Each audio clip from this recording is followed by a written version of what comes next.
अब देखो यार, अगर तुम लोग एईडब्ल्यू के हार्डकोर फैन हो तो ये वीडियो तुम्हारे लिए होने वाली है, क्योंकि गाइस एईडब्ल्यू के द्वारा रिकी स्टार्क को फाइनली कंपनी से बाहर कर दिया गया है। एईडब्ल्यू में मीरो के लंबे टाइम तक गायब रहने के बाद एईडब्ल्यू कंपनी को मीरो लीव कर चुके गए। एईडब्ल्यू कंपनी में केथली के रिटर्न होने को लेकर बैक स्टेज से काफी बड़ी अपडेट आ रही है। तो गाइस वहीं टोनी खान के प्राइवेट याच को लेकर टोनी खान ने काफी बड़ा खुलासा किया है। तो गाइस चलिए बिना किसी देरी के शुरू करते हैं इस वीडियो को, और सबसे पहले बात करते हैं एईडब्ल्यू में रेसलर्स के लीव करने की। गाइस यहाँ पर ये बात तो हम सभी लोगों को मालूम है, पिछले कुछ टाइम में एईडब्ल्यू के अंदर काफी सारे ऐसे रेसलर्स हैं जिनका एईडब्ल्यू कॉन्ट्रैक्ट ओवर हो रहा है, और इन रेसलर्स के कॉन्ट्रैक्ट के ओवर होने के बाद ये सभी रेसलर्स यहाँ पर कंपनी को लीव कर रहे गए। और कल यहाँ पर मलाकाई ब्लैक के एईडब्ल्यू कॉन्ट्रैक्ट ओवर होने के बाद Malachi black already AEW company को लीव कर चुके गए। बट अब यहाँ पर मलाकाई ब्लैक के बाद दो और बड़े नाम एईडब्ल्यू कंपनी को लीव कर चुके गए,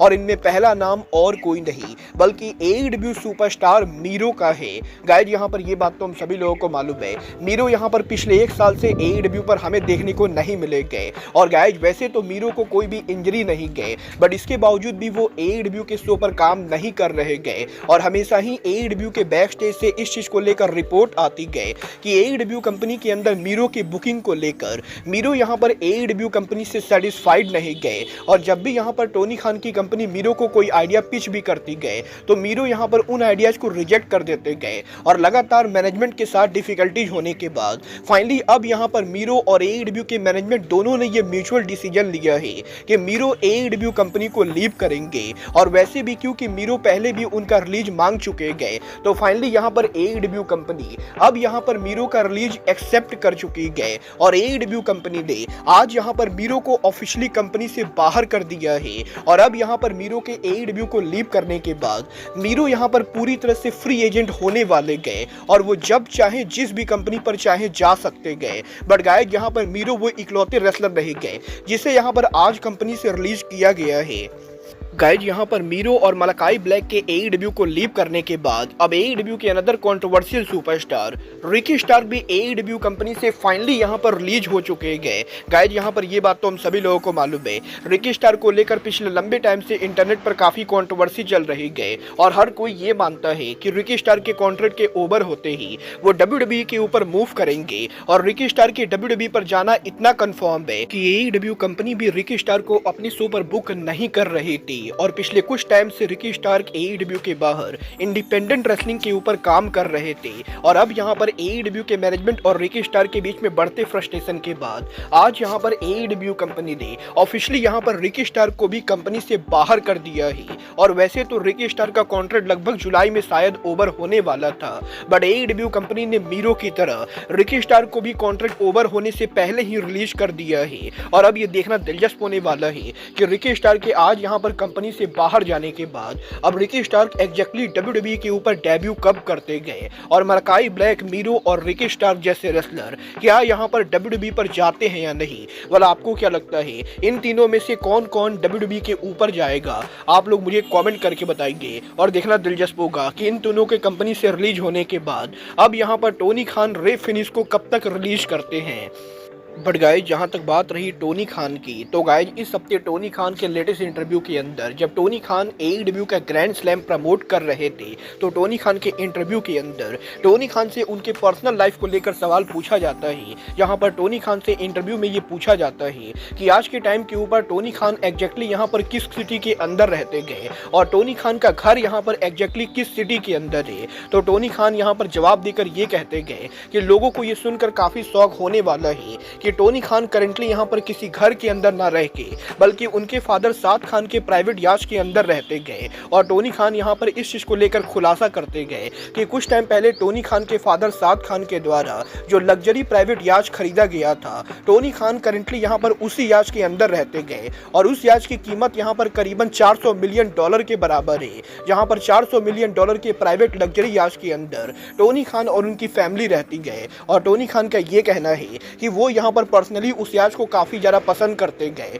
और टोनी खान करंटली यहाँ पर उसी याच के अंदर अपना प्राइवेट टाइम इन्वेस्ट करते गए। वेल गाइस ये तो बात है टोनी खान के $400 मिलियन के प्राइवेट याच की। बट गाइस चलिए फिलहाल आगे बढ़ते हैं और बात करते हैं एईडब्ल्यू सुपरस्टार लुचासोरस की। वेल ये बात तो हम सभी लोगों को मालूम है, लुचासोरस के रिसेंटली यहाँ पर निमोनिया होने के बाद लुचासोरस को एईडब्ल्यू के टीवी से ऑफ कर दिया गया और कुछ टाइम पहले लुचासोरस अपने ही गार्डन के अंदर गिरे पाए गए थे, जिसके बाद कि लुचासोरस को हॉस्पिटलाइज किया गया था और लुचासोरस के दोनों लंग्स के अंदर इन्फेक्शन होने की वजह से लुचासोरस काफी लंबे टाइम तक हॉस्पिटल के अंदर बेड रेस्ट पर थे। और अब यहाँ पर फाइनली लुचासोरस के हॉस्पिटल से डिस्चार्ज होने के बाद अब लुचासोरस एक बार फिर से रेसलिंग बिजनेस के अंदर पहली बार किसी पब्लिक इवेंट पर दिखे, जहां पर इस हफ्ते लेटेस्ट मीट एंड ग्रीट के ऊपर लुचासोरस यहां पर फैंस के साथ ऑटोग्राफ साइनिंग कर रहे थे। और लुचासोरस की कंडीशन को देखकर फिलहाल यहां पर यह चीज तो बिल्कुल ही क्लियर है कि लुचासोरस रेसल करने के लिए अभी यहां पर मेडिकली क्लियर नहीं गए और देखना दिलचस्प होगा कि लुचासोरस एग्जैक्टली यहां पर एईडब्ल्यू पर रेसल करने के लिए मेडिकली कब तक क्लियर होते गए। बट गाइस चलिए फिलहाल आगे बढ़ते और बात करते हैं एईडब्ल्यू सुपरस्टार मर्सिडीज मोन की। वाल इस हफ्ते मर्सिडीज मोन के लेटेस्ट इंटरव्यू के अंदर मर्सिडीज मोन ने एईडब्ल्यू के लॉकर रूम को लेकर बात की, जहां पर मोन का ये कहना है कि रेसलिंग बिजनेस के अंदर आज के टाइम के ऊपर एईडब्ल्यू की लॉकर रूम बहुत ही पॉपुलर चीज है और इंटरनेट के ऊपर इंटरनेट रेसलिंग कम्युनिटी एईडब्ल्यू के लॉकर रूम को लेकर डेली कोई ना कोई रूमर फैलाती रहती गए और मोस्टली यहाँ पर एईडब्ल्यू के लॉकर रूम के बारे में लोग यहाँ पर इंटरनेट पर नेगेटिव चीजें बोलते गए। बट मर्सिडीज मोन जब से एईडब्ल्यू के अंदर आए गए उन्हें यहाँ पर सिर्फ पॉजिटिव चीजें एक्सपीरियंस हुई गए और मर्सिडीज मोन का ये कहना है कि कुछ टाइम पहले एईडब्ल्यू के अंदर मर्सिडीज मोन के बर्थडे के ऊपर लॉकर रूम के द्वारा एक प्राइवेट सीक्रेट पार्टी दी गई थी और मर्सिडीज मोन को बिल्कुल भी आइडिया नहीं था कि एईडब्ल्यू के शो पर जब वो आएंगी तो बैक स्टेज के ऊपर उनके लिए एईडब्ल्यू का पूरा locker room private party throw करने वाला है।